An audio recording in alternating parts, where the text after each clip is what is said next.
Welcome back. So welcome back. So today we are going to make some jalapeno poppers and some jalapeno popper balls. So it's absolutely delicious treat. A little bit on the spicy side, but you can always dip it in ranch to cool it off, right? So before we get started, here's a little joke for you. Did you hear about the band called Books? I heard they named themselves Books so people wouldn't judge them by their covers. Ha! All right, terrible. So without further ado, let's get cooking. Let's get cooking.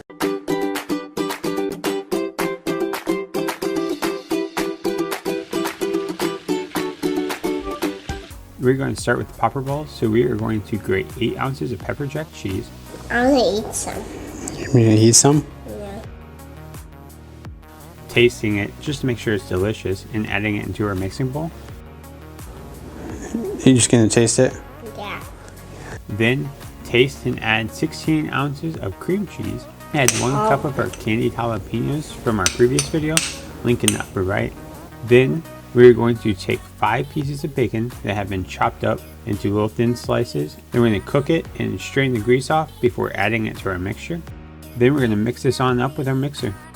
Once it's all mixed up, we're going to take an ice cream scooper and scoop out the mixture to form balls. You can use whatever size ice cream scooper you want. How's that? That cool? Yeah. In this case, I'm using a large one. Once we have all those in the cookie sheet, we're going to throw these in the freezer for at least 4 hours so that these balls become nice and hard so that we can coat them with panko and flour and they won't fall apart. As Tom Brady would say, they feel nice in our hand. Next, we're going to make our traditional jalapeno poppers.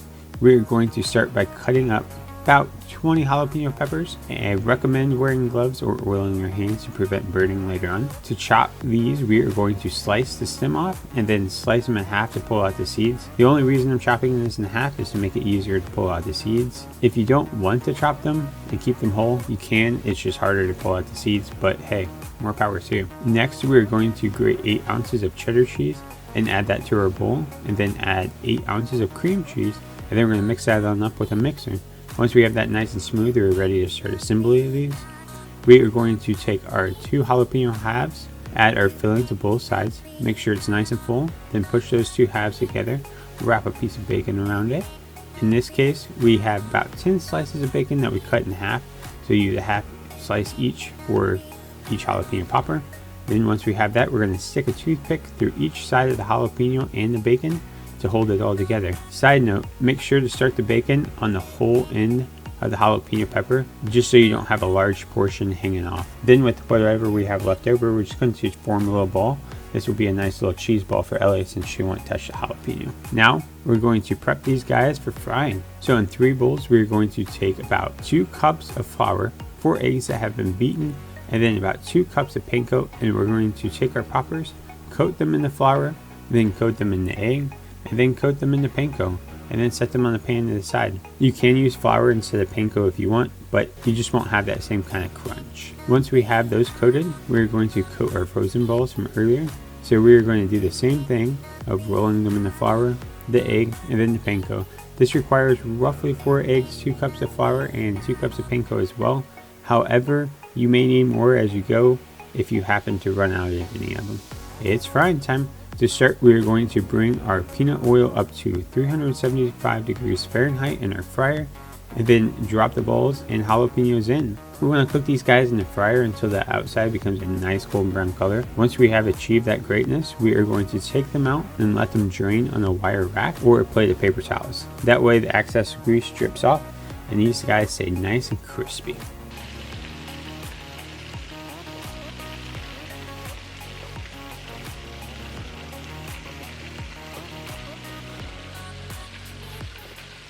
So we have frozen balls.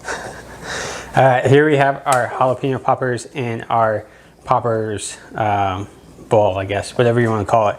So without further ado, let's get taste testing. Also, we have our, forgot to mention, we have our special little ball for Elle that has no jalapenos in it, just cheese with that leftover cheese. So jalapenos are really good. It is really good. It's got the bacon layer and everything. It's not too hot. No, it's not that hot at all, actually. Yeah. Between the cheese and the cream cheese and the breading around it actually tames it, especially with that grease from the bacon that was wrapped around it. I mean, it all kinds of just tames it out. It's got a really good flavor. Very nice. All right, and now for the other one. I really like this one too. This one has a bit more of a zing to it. It's still not too hot, but it's much sweeter, almost like cornbread tasting in a way. I don't know how to describe it. It's definitely, it's different, but I like it. It's like a sweet and savory. This is the sweet and that's the savory. I agree. I think it's absolutely delicious. The heat doesn't come at first, it comes after. You kind of like swallow it and the heat comes. But with the sweetness of the candied jalapenos, I think it pairs very well with breading and all that. It's really good. Well, Ellie, what'd you think of yours? Good. Good? It's cheesy. It's cheesy? Yeah, it sure is. All right, well, with that being said, if you like this video, hit the like button down below. If you want to see more like it, hit the subscribe button, notification bell, so you can be notified every time we make a new video. Until next time, we'll see you later. Bye.